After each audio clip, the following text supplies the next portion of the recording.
I'm not really sure if this party is for Seth's birthday or if you guys are announcing that you secretly had a third kid in 15 months. Well, Seth, just want to wish you a happy 30th birthday. It's amazing to think how old you've gotten already. Man, imagine how it makes me feel. Hey Seth, I just want to drop a line and tell you happy birthday and I hope you have a wonderful, wonderful time. I just love the way you make me laugh. You're always so crazy and you're always so just quick to say things that are funny and sing songs that are funny, and we've always been called the Fortissimo family because we're always so loud and crazy, but I just love it.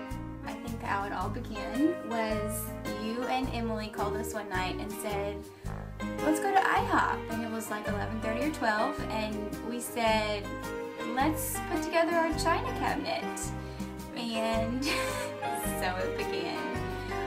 We did some things together. I remember going on that camping trip to Edisto Beach and crabbing and catching all those crabs and then not knowing what to do with them.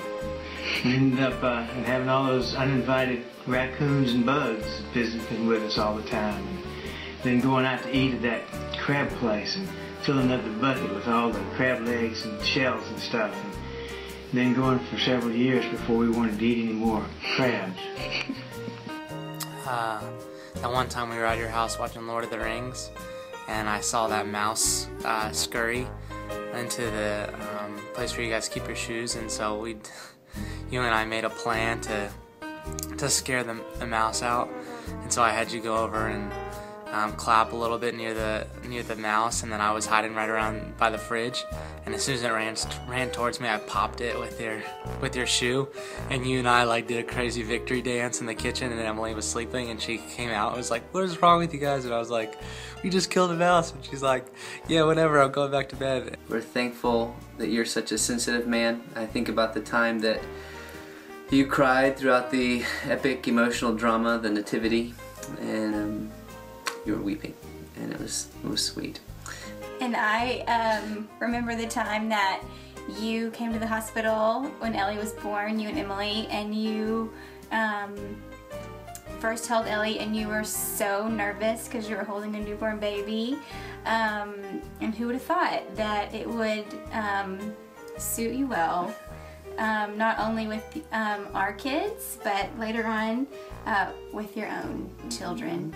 So sweet. Just sitting at the counter in the kitchen and playing your guitar and singing silly songs and singing while I'm trying to talk to you, and I would think you weren't listening, and then I'd say, Seth, are you listening to me? I said to do something, he said, I know, and then you would just spout it all off like you had been sitting there listening intently. It just made me so mad because I thought I was going to catch you not hearing. I remember the trip out west when we went to Yellowstone. How you wore out my little travel guitar, little backpacker guitar, sitting in the back just playing and playing and playing. Alright, Seth, funny memory is riding in the car from Boston to Rome 18 hours straight, and somehow every time we come to Boston we have to help you move. Really, it was just 2 times. But how often do we come to Boston and you made us help you move? Both times. Twice. Really. And as I look back on my 20s, I have to say that a lot of those years were spent with you, and I know that a lot of those years were the best years of my life. And I hope that you are able to look back and think the same thing about yours, because I know that when I think about what you're doing with your life and your family and all the different aspects that I feel like I've maybe missed out a little bit on, I know that you have picked up on all of those things and that you're living life to its fullest in Boston. And while it might seem crazy at times, that you are doing some of the best things that you could possibly be doing. I'm really inspired by what you do at CFCF and what you do in your ministry as a whole, and who you are as a person. You and I drove that van from Boston to New York to pick up the college team coming back from Indonesia, and you and I just had a great road trip, and we went out to pizza in the city, and you showed me a bunch of stuff that you knew, and then we hung out in that cell phone lot at JFK, and we were just looking up at the stars and stuff. Love doing DC Talk in Detroit with you.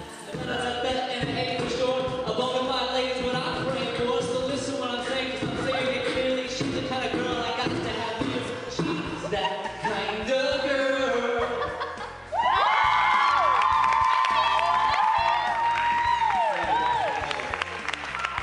Ellie wanted me to tell you this one, the Hail Lord of Catan that ended up in the pool.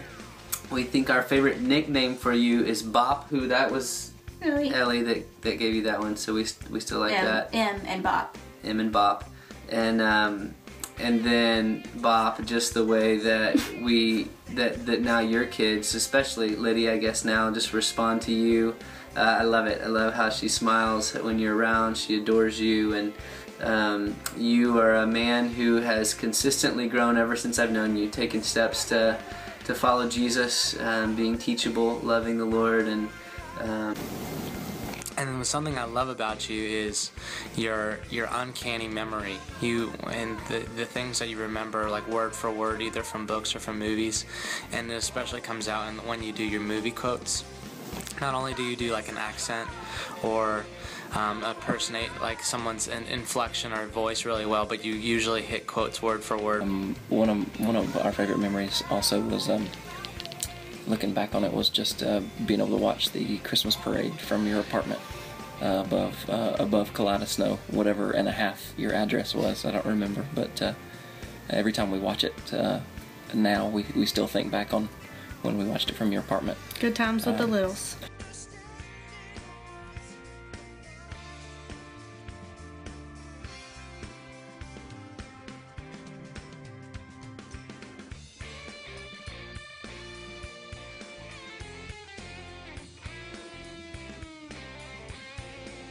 Besides having the most awesome brother and parents and sister-in-law in the world, you know my new love in life is being an auntie.